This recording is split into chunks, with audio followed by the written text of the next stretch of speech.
चलिए खबरों में आगे बढ़ेंगे। सिंधु जल समझौते से जुड़ी इस वक्त की बड़ी खबर। भारत के पानी रोकने से चिनाब नदी के जलस्तर में कमी।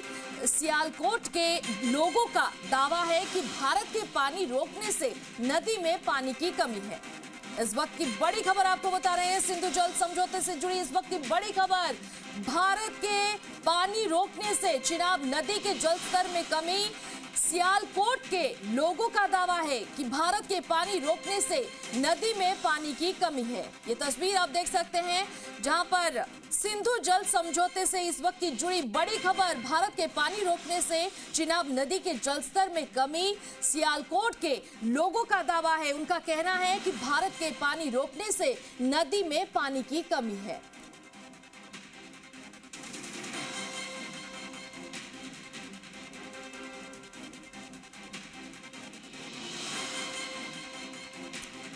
सिंधु जल समझौता आजादी के बाद सिंधु नदी घाटी के पानी को लेकर विवाद।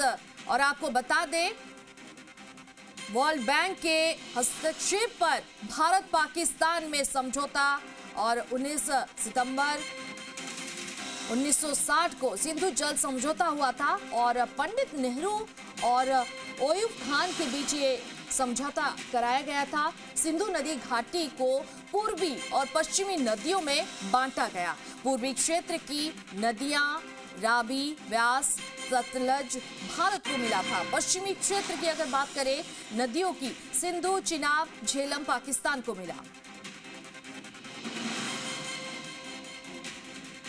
कश्मीर घाटी के पहलगाम में हुए आतंकी हमले के बाद अब पाकिस्तान लगातार कर रहा है कि किस तरह से अब भारत उस पर हमला करेगा। पहला हमला किया गया है वाटर स्ट्राइक के तौर पर, जिसमें जो इंडस वाटर ट्रीटी जो 1960 में प्रधानमंत्री उस समय के जवाहरलाल नेहरू और पाकिस्तान के अयूब खान के बीच में हुई थी, उसे यहाँ पर बंद कर दिया है, उसे रद्द कर दिया गया है। और उस फैसले के बाद अब पाकिस्तान के अंदर खाने से लगातार तस्वीरें सामने आ रही हैं कि किस तरह से वहां पर त्राहिमाम मचा हुआ है और किस तरह से वहां पर भूखमरी के कगार पर लोग प्यासे होने के लिए यहां पर पूरी तरह से मजबूर हैं। क्योंकि लगातार जो अब खबरें सामने आ रही हैं कि पूरी तरह से अब पानी रोकना जो है वो भारत ने शुरू कर दिया गया है। इस समय हमारी मौजूदगी रियासी के सलाल डैम पर है, जो कि चनाब रिवर पर बना हुआ है। और ये उन 3 महत्वपूर्ण नदियों में से एक नदी है जिसमें इंडस, झेलम और साथ ही साथ चनाब नदी आती है। इन तीनों नदियों का 80% पानी जो है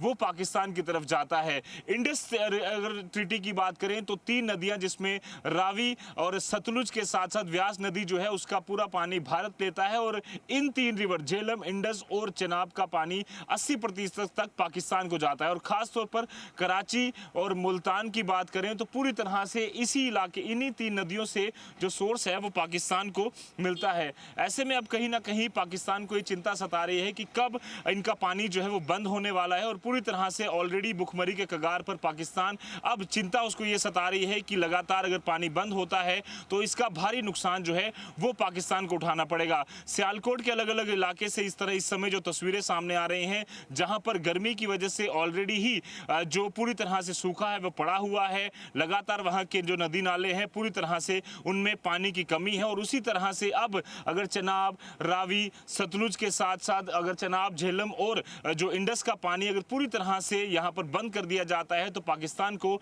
एक भारी नुकसान जो है वो यहां पर उठाना पड़ेगा। और इसीलिए तस्वीरें वो ग्राउंड जीरो से हम दिखा रहे हैं, जहां पर चनाब ब्रिज के इस अगर हम डैम की बात करें, सलाल डैम की, तो ये इससे यहां से भी होता हुआ पाकिस्तान की तरफ जो पानी है वो चनाब नदी का जाता है। और ऐसे में अब लगातार जो नियंत्रण करना शुरू कर दिया है। और जिस तरह से पहलगाम हमले को, जघन्य अपराध को पाकिस्तान ने जहां पर अंजाम दिया है, उसे करारा जवाब देने के लिए पूरी तरह से कोशिश की जा रही है। और जो 5 महत्वपूर्ण कदम जो सरकार ने उठाए हैं उसमें इंडस वाटर ट्रीटी को यहां पर बंद करने, इसके अलावा भी कई सारे और महत्वपूर्ण फैसले इंडस वाटर ट्रीटी के बंद होने की वजह से जो सरकार को फायदा होगा। बताया जा रहा है कि 8,000 करोड़ का सालाना फायदा इस ट्रीटी की वजह से पाकिस्तान को होता था। क्योंकि यही पानी के सोर्स की वजह से मुल्तान हो, चाहे वो कराची हो या फिर लाहौर हो, वहां पर 80% से ज्यादा जो आपूर्ति है पानी की वो इन्हीं रिवर्स की वजह से पाकिस्तान की होती है।